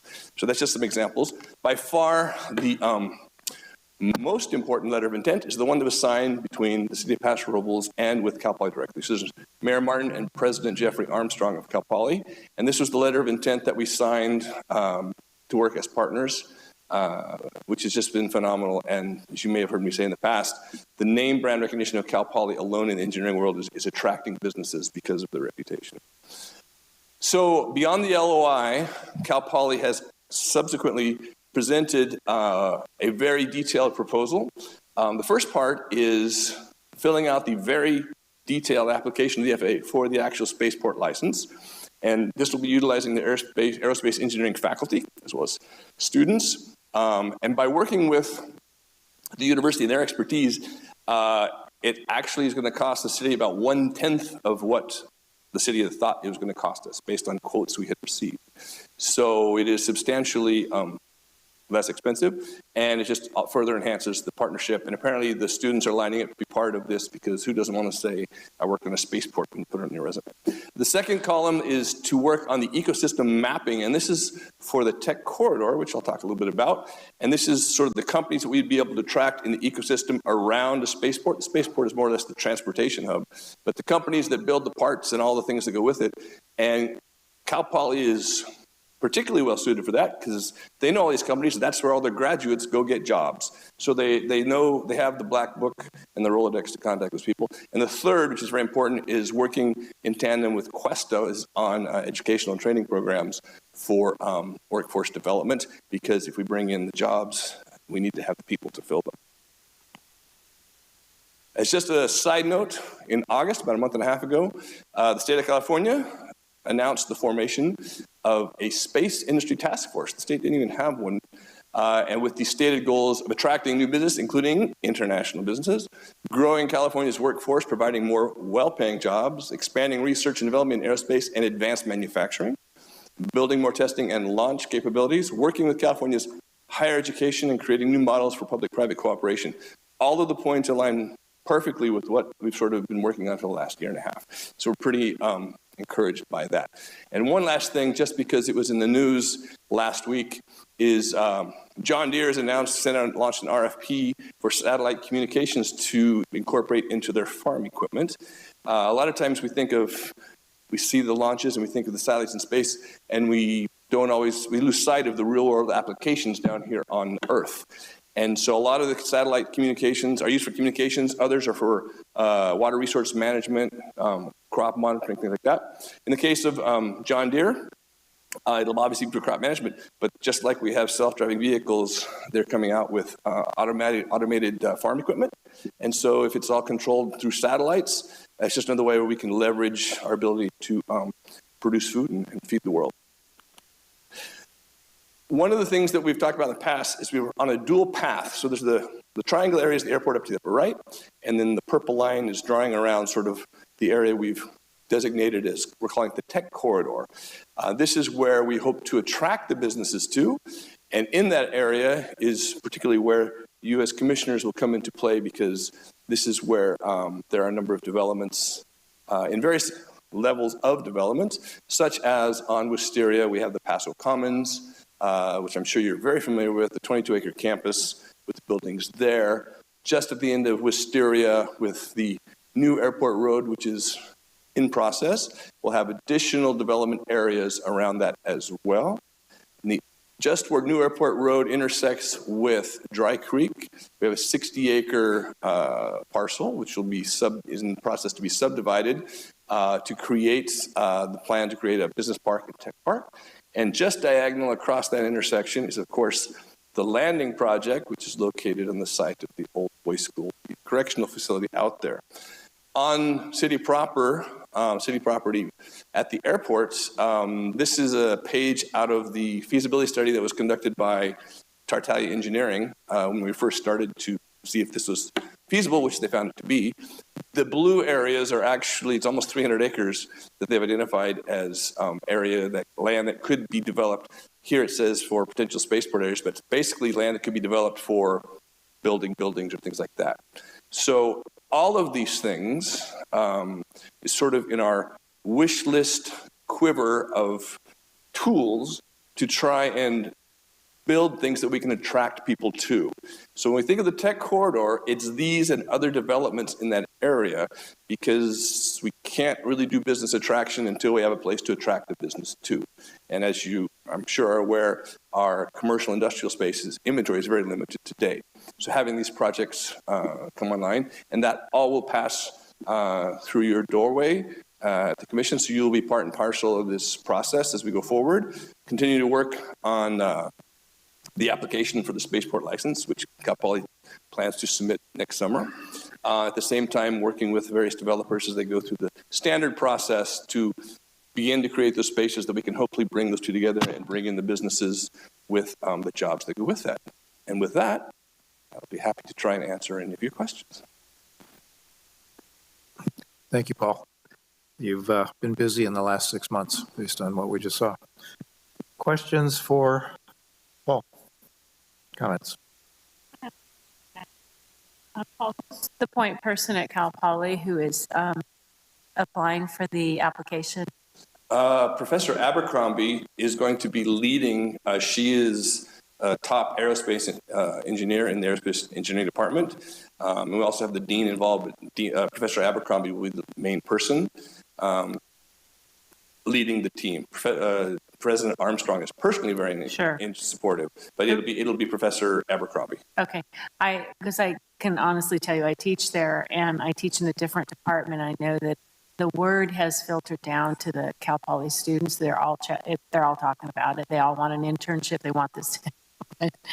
My second question, and this is probably something maybe you can't answer, but is the spaceport in this last drawing, if you went back a slide, dependent on the landing or vice versa? Do they have to both happen, or is there? No, if we, I'd say the easier of those two is if we are not successful in getting a spaceport license, the need to diversify the economy and try and bring in higher paying jobs does not go away. That's why I sort of always preface it. This isn't a spaceport project. It's that kind of project, and spaceport is one of those aspects along with ag tech. So if we are not successful in getting a spaceport, and a spaceport license is literally a piece of paper. It says now you can operate in this area. That being said, the tech corridor will still be a focus of trying to bring in businesses, to bring in the jobs. If we're fortunate to become a spaceport, it's a magnet. Everyone says that automatically. It's just, already it's the center of gravity in bringing in things. As the mayor's fond of saying, the runway has been the same length for a very long time, but you start calling it a spaceport and suddenly we're interesting. Thank you.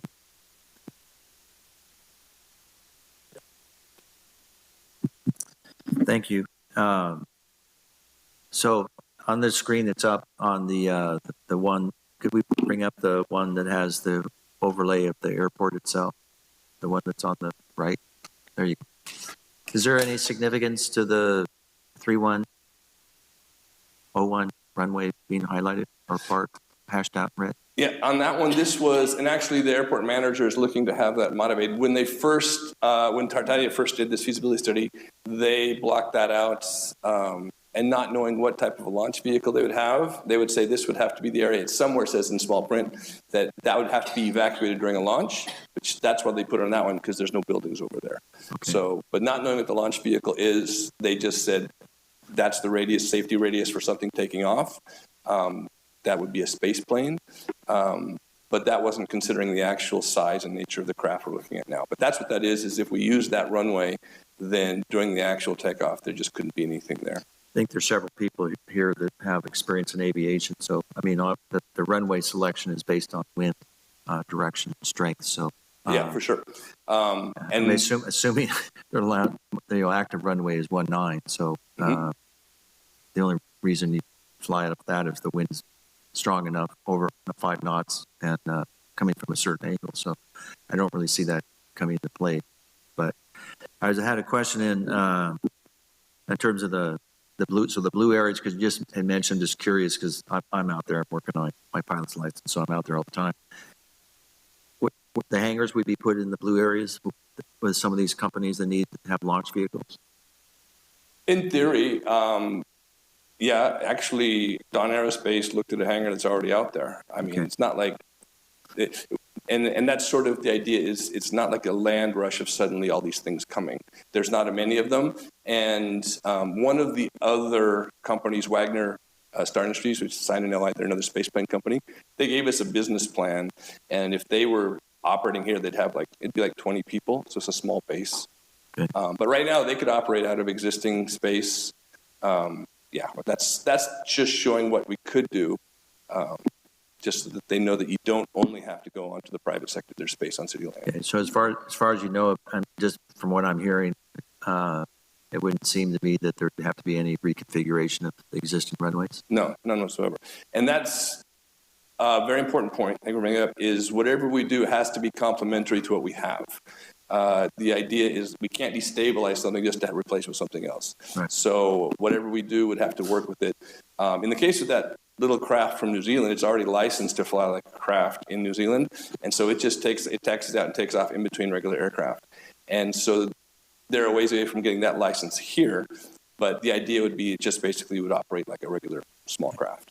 So just going a little more depth on some of your comments, and the impact on the general aviation is when they launch something like this, is there like a window that everything has to shut down, or they just basically say, hey, anticipated launch is 8:15 and they get in line, or? Yeah, so these are all the questions we're having, because basically, most likely the Airport Commission will become the Airport and Spaceport Commission, and they decide the rules. Okay. Right now, Mark Scandalis, who's the airport manager, he has software we can see when no one's taking off and landing now. There's entire holes where it's not being used. Yeah. So it'd be very easy to schedule things. That's what we were talking about out there. Right now, if you look at the use of the airport, you can say, well, you just pick a spot where there's nobody using it. After about 1 o'clock, it really slows down. Yeah. So last question, I'll let other people chime in. So you've shown us a variety, not just here, because this obviously has a master plan, but, particularly to the south, which is right now, that's my emergency landing zone, just so you know. You talked about there's some sort of development going on, and maybe it could be you or Warren or somebody at staff. Is there areas of that area that you had, that big area that has to be then potentially annexed in or rezoned? I can go back to the big picture of Texas. The big one. There you go. Yeah. So everything in the purple line, well, not all of it. So the majority of that is within the city limits. The majority of it already has some sort of use zoning that would allow more intensive industrial, heavy commercial uses. There is a little bit of land that we've shown kind of northwest of the boys' school, the landing site, that is in the county. And that was just kind of conceptual in terms of potentially an industrial expansion, but it's really just a purple line on the map at this point. So for the most part, we're not changing the outlines of the city. We have control of, planning control of what's being proposed. I think that's a discussion for a later date. You know, I think it is something we probably will end up reviewing and discussing, especially if the space license moves forward. All right, great, thank you. Other questions, commissioners? Thank you. This was a great report. Appreciate the update very much. Thank you, sir. Yeah. I just have one. Yes, sir. You had a slide that showed kind of 3 tiers of future activities. The one was the application process itself. With Cal Poly, yeah. Yeah, can you give us a little idea of what's next and what's the timeline associated with that next step? Yep. So going back a year ago, August, was when council authorized us to do a pre-submission. It's a 2-step process with the FAA to tell the FAA this is the kind of spaceport license we'd like to apply for, not big rockets, etc. And they came back to us as, great, this is the type of application you have to fill out. So now that's where we are, which is highly technical. And so what happens next is Cal Poly has submitted this proposal to do that for us, because you got to know how to do that. It's technical. Where we are is we have a budget, we have everything, but we're working on the professional service agreement between the city and the university, and it's with their legal department. We're trying to get it as soon as possible. They think they'll get it to us, they said, by October 28th. That's Cal Poly. And then we're hopeful to get it in front of council. That's the one thing we don't have, is the actual legal agreement. Hopeful to get that in front of council. We're shooting for the November 15th for them to approve it. The concept has been welcomed and approved in theory several times, but getting the actual legal thing that will be signed between the 2 entities, we're hopeful to get that on the November 15th. But once that happens, then it's really, they're off to the races. And to be honest, they're already thinking about it a lot down there at Cal Poly, whether we've got the thing signed yet or not, because they just are excited by the idea. But that would be the step, was get this signed, get it approved by council, get it signed, and then what Cal Poly has proposed is to submit the application by next summer, and then it's in the hands of the FAA. There'll probably be some environmental back and forth and things, and if we're lucky, we're guesstimating that hopefully maybe the following summer, a year in 2024, to actually receive the license. But that's just without knowing what the FAA will say. But planning to submit it with Cal Poly by next summer, and the very next step is getting the contracts on. Thank you. You guys have been doing good work, and it's exciting to see this unfolding. Thank you very much. Oh, sorry. Yeah. If there are questions of those in the room, as well as anybody who is calling in, we can certainly field those. If you'd like to come to the podium, please identify yourself. Jeff Carr, Paso Robles. Yeah, I was glad you asked the question about the schedule, and I was kind of curious about it. It was why they have they're not going to apply until summer, and then, but your last milestone you mentioned was like November to get the agreement. This November, you would get the council to approve the agreement between Cal Poly and us, but then they wouldn't apply, Cal Poly wouldn't apply until next summer. So what's going on in those next 8 months? And then the other question I had is, do you actually need us to be a spaceport to launch one of these satellites into space? Is that a government requirement to have basically being a spaceport means that you've met all the restraints and regulations in order to launch anything into space like that? Or could you still have an industry launching satellites up there into space without being an official spaceport? Thank you.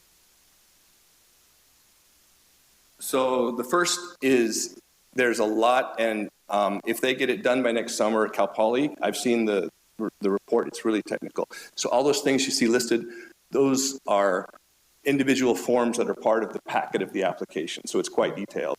So they're going to, those guys right there, and it's called Subpart 420. That's for a horizontal launch license.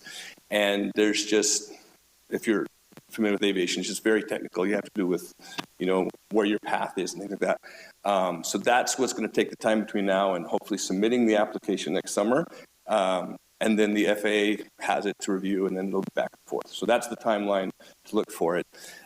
When we've started this, speaking with consultants that do this for a living as well, they said, when they just looked at our sort of scenario, they said we're probably about a 2.5 year timeline all in. So we're pretty much on track for that. So that's kind of, as far as the spaceport license, so we're applying to be a commercial spaceport license. We're already in spaceport.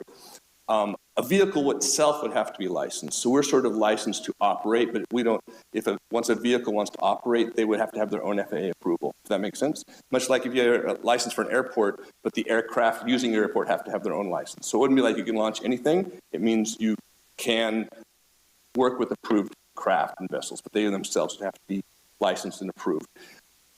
The example, an exception might be, as you see, like where people just build their own private ones on private land, and there's a different licensing.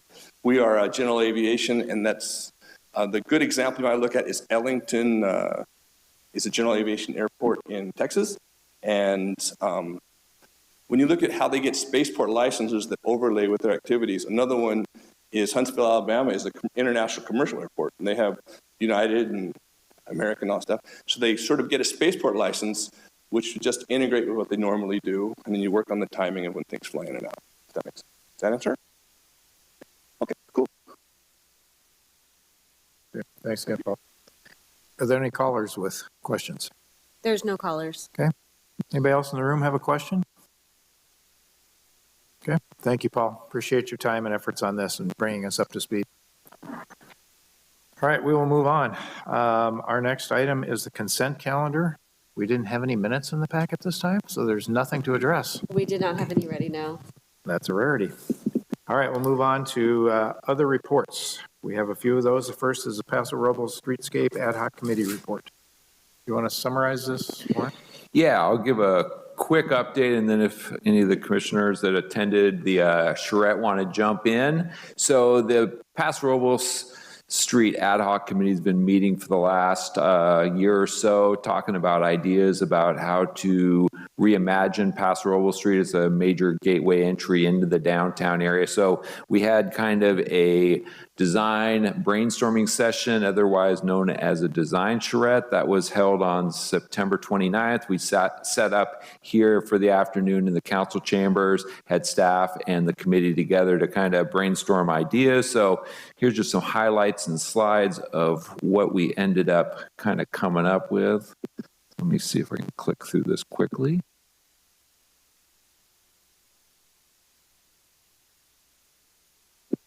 All right, so we broke into different teams. Roberta had the team that focused on architecture, signage, facades. Dave Athey had his civil engineering group looking at basically the streetscape safety issues. And then Mark had kind of an urban design, land use component. We got together at the end and reviewed everybody's comments. We came up with kind of an overall concept plan, just kind of showing some ideas and some priority areas to look at. This is the overall kind of concept land use schematic that we came up with, kind of focusing on the entry right off the Caltrans right away in terms of creating an entry feature here. There's some large open areas in the center. The thinking was there you could establish some sort of kind of new use that's kind of commercial, outdoor entertainment uses that also provides a nice connection to a trail along the river. So connecting the street to the river kind of was an overarching theme. Features on Paso Robles Street that could both improve the appearance and also slow and calm the traffic was another thing that we looked at. We looked at different locations where you could introduce those kind of features. And then kind of at 13th Street, cleaning this corner up, making this also more of a nice entry feature was another strong theme. And I think the city owning the corner yard where the water yard is and the old historic waterworks building, the landscaping's really come into disrepair, but redoing all this to really help to maybe set the tone, doing some streetscape at the same time. This seems like a demonstration project that the city could embark on that would help to set the tone for the whole corridor. All right, what else we got? So these are some little zoom ins. You can see the details on some of these areas that we came up with. Came up with just some kind of quick,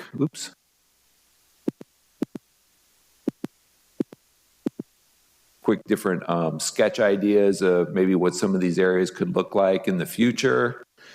Did some cross sections of some of the trails. This is the gateway entry feature, some sketches here just of what some additional landscape, trees, and some traffic calming, maybe some pedestrian crossings might do to transform the entry into the area. That kind of cul-de-sac circle area, things that we might be able to do there. Looking at the overall street section, what's possible there. Roberta's group came up with a number of really good ideas about dealing with signage, engaging the property owners, kind of figuring out how best to transform some of the properties visually. So I think that's kind of the overview of where we ended up going through the process. I think it was kind of a nice, fun afternoon for everybody.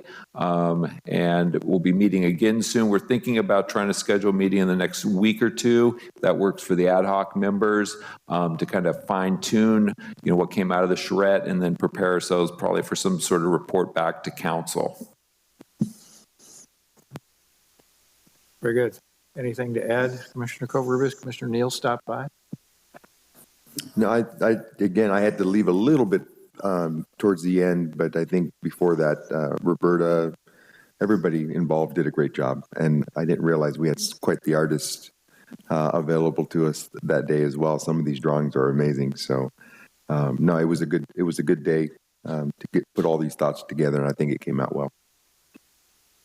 It was fun. I appreciate staff putting it together because it gave us a chance to kind of stretch out a little bit and think about some things and not be encumbered quite so much by all the rules that we deal with on a weekly, monthly basis. So Yeah, I think I got there 15, 20 minutes before it wrapped up. Wish I could have gotten there a little earlier, but I liked what was presented. I think they're the two ends of the street, I think, are entirely doable, if that is actually a word. That can happen. And I think it would create this sort of impetus for others to do more on the street. It's exciting. It is a main entry into town. I drive it every single day. And it would be nice to see it just uplifted a little. So. Yes, Commissioner Gibson. I was following along on your sketches as best I could. Is there a thought that the trail, which I don't believe exists now on the west side, that be connected? It looked like it crossed the river. It would connect to the trail on the east side. I thought I saw an arrow going across. Yeah, there's a potential to connect the trail over here to Navajo. We're calling that the kind of the Navajo Trail connection, because Navajo then goes up to basically that Centennial Creek corridor that we're right now in the process of restoring that trail anyways, which then goes to Centennial Park, the high school, the junior high, everything's on that. So if we could get that trail, which would require a bridge across the river here, you potentially could link pretty much the center of all those, residential areas and school areas back to the downtown. So, and that's what's shown in our pedestrian bicycle master plan. So I think this kind of gets it to the next level, and I hopefully builds some excitement for maybe moving that project forward. My personal opinion on that, because I used the East Side Trail as a go-to running trail all the time, and I know there's a couple of people on staff that are also runners that use it because they run across them as they do as we're passing each other. But I think that would be a fabulous idea. I mean, be my feedback. I would think that people that are on the east side of the river that are more pedestrian would make it easier to get into the downtown area and back. And I think it'd be a huge stimulus, and I think that would make the viability of Paso Robles Street being more retail oriented as opposed to kind of like warehouse sort of built as businesses. I think it would change remarkably if that was built in. So that'd be some feedback. Yeah, good comments. Anything else? I think if I remember our sequence of activities, our next meeting will dissect this a little bit and see where it goes, but there's an intention to bring it back to this body for a little bit more review as well. Yeah, we'll combine whatever kind of the report out on this for both commission and council consideration. Okay. Again, thanks to staff for pulling this together. It was time very well spent. Okay. Speaking of things that are very much off topic, the HCOC committee is meeting on Thursday, so a report on that. Yes. So, as you mentioned, this Thursday, the HCOC, which is the Housing Constraints and Opportunity Committee, will be meeting. We'll be meeting here at 3 o'clock. They will be looking at a number of items. We're going to give them a report on just basically what's going on with housing production and construction projects in town. One of the things they've been asking for is a report on additional sites for rental apartments, so we'll be looking at that as well. And then finally, they're going to be reviewing some of the key sections of the draft zoning code update.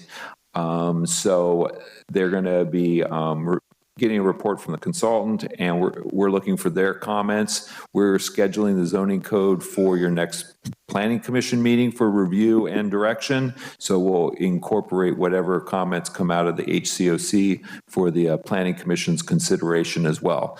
I'll forward out the agenda. It does have a link to the key sections of the zoning ordinance that we'll be talking about. I know the planning commission was interested to have some extra time to look at that, so we'll get that to you. So you have about 2 weeks to start reviewing that before your actual study session on that item. Have you got any questions on that one? If not, we will move on to the next DRC rotation schedule. I come up in November for sitting on that group, and I've got a conflict on November 7th. If anybody is at all able to cover that one, I would be glad to reciprocate and take one of yours. What, you said the 7th? Yes. I can cover it, yeah. It doesn't matter to me. You guys I think I owe you one, so okay. All right. I'll cover for you. Okay, so notice Commissioner Christensen will attend on the 7th, and then I can cover the rest of them in November. Any others or conflicts anybody knows about at this point in time?